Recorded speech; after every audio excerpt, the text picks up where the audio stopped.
I'd like to call to order the Tuesday, August 29th, 2023 Board of Parks and Recreation Commissioners of Kansas City, Missouri Board meeting. First order of business is, on the agenda, is the considering board approval of the August 8th, 2023 board meeting minutes. Are there any questions or suggested changes to the minutes? None. Move to approve. Second. We have a motion and a second on approving the minutes. All those in favor say aye. Aye. Opposed, same sign. The minutes have been approved. Next order of business is Resolution 32315, considering board approval of a facility use with concession agreement with Jolt Lighting LLC for the Winter Magic on Cliff Drive in Kessler Park. And I believe we have Ms. Markle here. Hello. Hi. Well, we're excited to bring Winter Magic back to Cliff Drive again this year after, having its inaugural year there last year. It did great. It was better than our expectations. They ended up generating $25,000 for the department just through the ticket sales. So the neighborhood's excited. We learned a lot last year, so it'll even be bigger and better this year. Great event. Mm-hmm. Yeah. Really, Any questions for Ms. Markle? no questions, but a comment. Really appreciate this type of kind of, I say out the box thinking, just because it sounds like we hadn't done it before, and love that it was successful. So thank you. Yeah, well, it happened during the pandemic with the drive-through starting in Swope Park, but then making the move to Cliff Drive, I think, was a really good one. Yeah. No, I agree. With the drive-through that when we first did it during the pandemic, I know traffic was an issue, so it sounds like last year was much better. So that's awesome that we're keeping it there. All right, I move to approve. Second. We have a motion second on Resolution 32315. All those in favor say aye. Aye. Opposed, Aye. same sign. The resolution is adopted.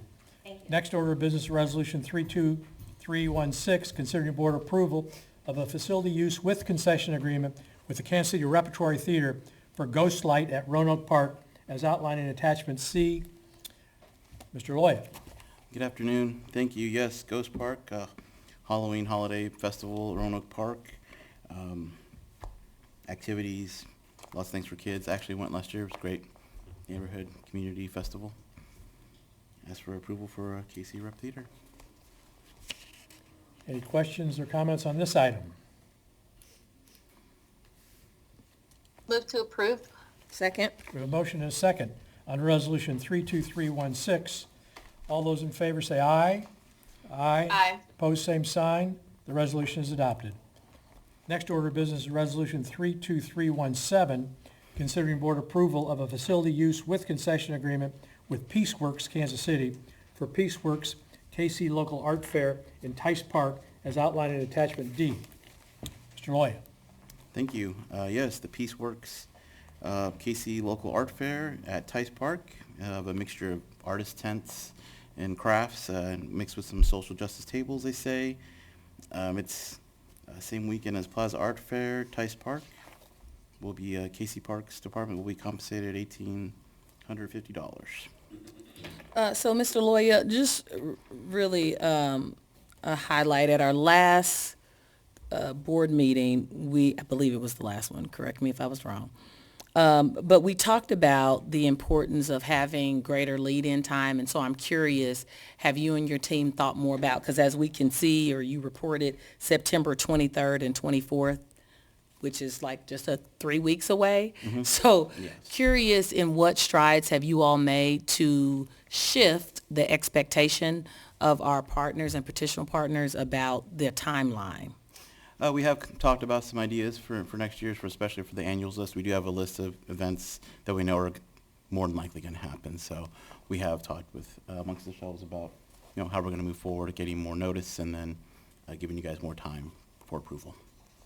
Yeah, so would love to kind of get more, and perhaps, of course, as you kind of shared with the channels, but would love for us to really have that as part of our infrastructure, because once again, here we are being asked to approve something that is really already in motion. It just, to me, it can cheapen really what this process is really all about. So I look forward to learning you all's actual plans, but glad to hear that you all are already discussing it. Yes, absolutely. And of course, the we will inform you. communication plan that goes with changing something. Absolutely. We will update you. No further questions here. Move to approve? Second. We have a motion and a second on Resolution 32317. All those in favor say aye. Aye. Aye. Opposed, same sign. The resolution is adopted. Next order of business is Resolution 32318, considering board approval of a facility use with concession agreement with the Country Club Plaza for the 92nd Annual Plaza Art Fair on Ward Parkway, as outlined in Attachment E. Mr. Loya? Yes, Plaza Art Fair, one of the biggest. Kind of kick off the autumn. Huge festival for Kansas City. Repeat. Any questions? Nope. Same comment. Absolutely. Thank you. Rob, I do have a question. So I think for some of our bigger events, we charge like $900 a day. This one says $5,700 for a 3-day event. Is this one really different from others? I'd have to go back and look in more detail, and I can send that to you exactly how it broke down. But yes, that's the total for all 3 days, including the new street use fees. Okay, that might be. Okay. Thank you. You're welcome. Thank you. Move to approve? Second. We have a motion and a second on Resolution 32318. All those in favor say aye. Aye. Aye. Opposed, same sign. The resolution is adopted. Thank you. Next order of business is the director's update. Yes, Cotton? yes, thank you. For today's update, Melinda Minks will be giving a breakdown of the Ethnic Festival. President Holland, will you please turn the camera now? Thank you. Oh dear, now I have 2 more eyes looking at me. Well, we had a festival, and just so that you'll know, we meet the 3rd weekend of August every year, 3rd full weekend, so we're planning on that next year. Yeah, thank Plenty of you. notice. Tell Rob. I joke, but I don't joke. It's a serious thing, and we enjoy being a part of it. It was great this year, despite the heat. When people came, I said after Friday, and we knew it was going to be hot on Saturday. We didn't know it was going to be that hot. So my greeting was, welcome to the surface of the sun, because that's exactly what it felt like. We made national news as Kansas City being the hottest spot in the nation that day. So we persevered, and we continued to do things. We ended up with an attendance of nearly 33,000, which is 20,000 short of what we had last year. Keeping in mind, last year was a wonderful weekend, the entire 3 days. It was just balmy by comparison. And we were just coming out of COVID last year, so people were anxious to get out. We still had, despite the heat, we still had what we call a pretty darn good group, given the handicaps of the weather. We did fill our quota of volunteers pretty much every day. We had a couple of them drop out, and of all the things that would happen, Jesse Frazier of our unit and our own Richard Allen came in Sunday and helped us drive golf carts. Yay. So they had the chance to meet some of the folks and enjoy good food, and I sincerely hope that it was a good experience for them. You'll have to ask Richard. He's pretty solemn right now. Still cooling off. Yeah. But it was good. I think one of the most exciting things that happened this year happened because of Kelly and Sarah and some of the people they deal with, and that was one of our commissioners had tried in years past to bring forth a recycling thing. And Kelly and Sarah made connections with Matt DiCapo, who's part of the Brazilian community. And they met with us on the Wednesday evening before the festival. That was our last general meeting. They brought some information out, said what was going to happen, where they were going to be, and all that kind of stuff. And our community, our ethnic community, literally bought into this whole thing. And I can't tell you how excited I was, and I know that Kelly and Sarah were, even though they were just worked to death that day. And I'm glad they're in here to get the accolades, because Kelly and Sarah and the volunteers collected 289 buckets of waste using 29 volunteers working over 230 hours. Now, that's one thing. But the total waste that we kept from going into the landfill was well over 5,000 pounds. 2.5 tons of waste that didn't go in. And I'm telling you, we ethnics, we can put out a lot of waste. We had pineapples. You know, if you've been to the festival, you know that we have the pineapple drink. We have the young coconuts, and all of that is not only bulky, but it's heavy. So our trash crews that normally would horse these loaded bags into their thing, they didn't have to do that this year because these kids searched out, had buckets all around, and they made communication with all of the festival vendors. And they just worked together in the most wonderful way. And this is probably one of the highlights of this festival, given the heat that we had, that this was such a positive thing that came out of it. As I say, our countries bought into it. The three big countries that we have that provide a lot of waste, Laos with their pineapples, and they had over 2,500 pineapples, and normally they sell out. They just came a little short of selling out this year, despite the heat. And then we have Malaysia and Thailand who have the young coconuts. And they hack the top off and you drink out the water, and I suppose it has healthy things in it.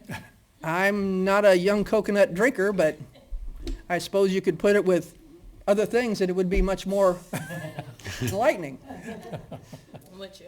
Lot of chuckles from the audience here now. So anyway, we did have a decorating contest that was judged, and we'll announce that at our meeting this coming Thursday.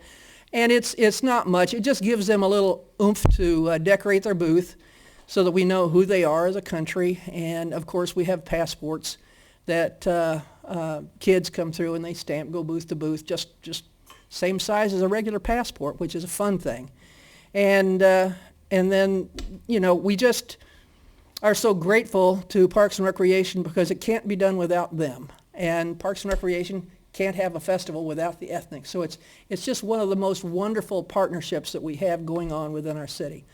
And kudos to the board for allowing us to do that. And I think our contract comes up for renewal next year. So I'm going to be coming at you with all kinds of good things, all kinds of dates.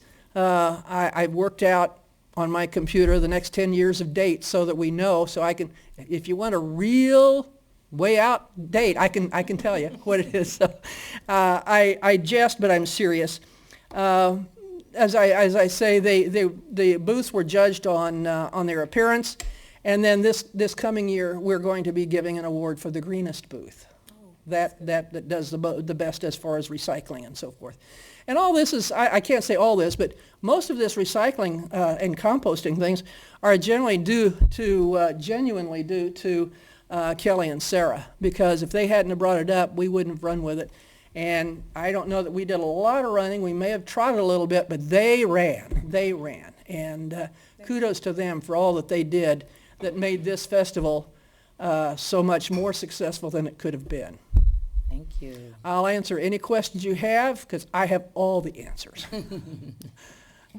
No questions from me, just really more accolades and gratitude to all involved. I don't think it's Kelly. Okay.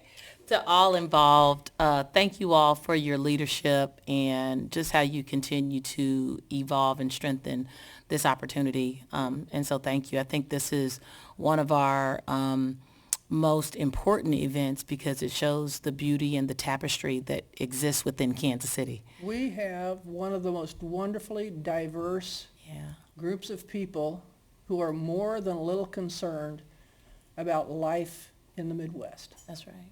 And just as an aside, and I know you're anxious to get onto something else, but just as an aside, we have a group of traveling Czech-Slovak puppeteers that came to town, tried to get in someplace. They got with Heidi. Heidi got with me.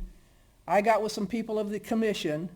Now we have a program that's going to be at the Truman Room at the Plaza Library on September the 16th at 6 o'clock. Very good. So it's just a wonderful network of things that can go on that make us all better people. Well, thank you. Kudos to you and the team. And of course, thank all of our volunteers. Thank you for the great job you do in coordinating that work. Yes, sir. Melinda, have the Parks Ambassadors participated in the past? No, this was the first year. Wow. They did participate a little bit last to year clean as, up a little as bit. part of a cleanup, yeah. But I mean, they didn't jump in with 1 foot. It was all 4 feet, flippers and goggles. It was just terrific. Amazing. Great. Very impressive. Thank you very much. Thank you, Linda. Thank you. Dr. Cotton, anything further? No, sir. Okay. Public hearing, I do see that Mr. Sharp is here. John Sharp, former councilman and state legislator, Very good. Welcome. Emperor of the Southland. Welcome, John. Well, thank you very much for allowing me to say a few words. I just wanted to say how pleased I am that the department is going to be making the renovations that you're planning on for the pool at Southeast Community Center so you can train your own lifeguards, because that was a problem, as I think we all know, this last season. And of course, my main interest on the aquatics is the Bay Water Park, which is just a few blocks from me and a few blocks from where my son lives. And some of the biggest attractions there were roped off for a lot of the season because of a lack of lifeguards. And we did our best when we found out about that. That was kind of belated that we found out about it because rides or attractions were shut down. But I wrote about it in the Martin City and South KC Telegraph, and we print 15,000 copies, so it gets around. And my son, who's a state legislator, Mark Sharp, and he lives within walking distance of the Bay, and he put the flyer that we got about it in his newsletters for several weeks. So I hope that helped. But it does look like there was kind of a late start in recruiting, and having the ability to train your own, I think, is a big step forward. And quite frankly, I hope the department takes aquatics back in-house, because that way you control your own destiny. Mm-hmm. And whenever you have an outside contractor, you may have a good year and then you may have a bad year. But I have faith that the department knows how to do this, and you've got someone on board with great experience in it, and I just feel more comfortable, knowing it's being done in-house. And the Bay is a great asset for us out in South Kansas City. I heard some disparaging remarks about the area from someone with the contractor, and I live there, and I don't think we're such a terrible community, and it's certainly needed. Whenever I've gone there, it's always been crowded. And now we had little problems having enough security there because you hire KCPD, and we've never had a problem there when KCPD officers were there. There have been a couple of instances when they weren't there because they were just having trouble getting enough officers to come. And even though they were being paid at an overtime rate, which was better than the off-duty rate. So particularly if you're a sergeant, where you're getting more money to start with, that was pretty good pay. But we sure talked to South Patrol about it and talked to the FOP about it. So we tried to do everything we could to make sure you had adequate security. And we've never had any problems there when you got security there. But it's such a great asset, and it was just a shame to see the flow rider, which to me was the biggest attraction, not in use all year. And then you have a spray ground there outside the water park itself, or outside where you have to pay for, and there's a playground there, and that used to be, unless my memory's totally gone, and I do remember where I live at least, but I remember that was a wet playground, and the folks, I talked to folks there, and they said, "Oh no, there's never been water there." Well, I think there was, but it's real important to when we've made that kind of investment in a facility that's a tremendous attraction, that we manage to keep it up, that it's functional, that all parts of it are functional, some of it's not taped off or roped off, and we have enough lifeguards there to accommodate the crowds. Because there were times when people lined up to get in, and I don't think they were always treated real nice. Because there weren't enough personnel in there. They said, "Oh, we can't take any more." Well, that's not a good experience for people. And I trust with your department and your personnel running it, that will be a lot better. But we sure appreciate everything you're doing. We appreciate the parks and water parks, because they are great attractions. They really make neighborhoods and our city a lot more livable and a lot more attractive. So I'm sure glad you're going in the direction you are going. I would mention one thing. When I was coming over here, I went by Ewing Park, which is a little West Pocket Park on 107th Street. But the only way you can tell it's a park is there's a sign that says it's a park. I mean, there's nothing there. Now PIAC did approve funding for a little playground there, and we're hopeful we'll see that soon. But those of us who live out in South Kansas City really do value the Parks Department. We really value your service and your staff service, and so thank you so much for what you do for the city. Thank you, Mr. Sharp. Yes, sir. Thank you. Appreciate your time. Thank you, sir. Okay, anything further? No, just want to acknowledge the plaque ceremony. Thank you for sending that information for the Greg Kleiss plaquing for Calvin Wainwright and Sharon Jones. Okay, thank you so much for that. The plaques look beautiful. They do. All right. And my microphone was off earlier when I was expressing how awesome the ethnic festival results was. I'm sorry. So you missed my spiel. I was wondering if it was really bad and nobody had anything to say. No, we didn't hear you. Sorry. No, Stand up to hear just you wanted, again. I wanted to echo everything that Commissioner Smith said, and I know I expressed the same, last year, but I get the newsletter that Kelly sends out every Friday, and I think it's just the whole recycling and compost and everything. I think it would be awesome if we could find a way to get that out in the news, to like do a feature on it. We hear a lot of negative things about the parks and everything, and about what we're not doing sometimes, that I think when we do such wonderful work on some of the events that take so much effort and coordinating, I think we ought to be highlighted and, give credit where it's due. So I'm just really grateful for everyone who participated, and I'm sorry I couldn't be there. I'm still homebound, but I appreciate everything that you do. So thank you. Thank you. Thank you, Commissioner. Anything further from anyone? In that case, we're adjourned.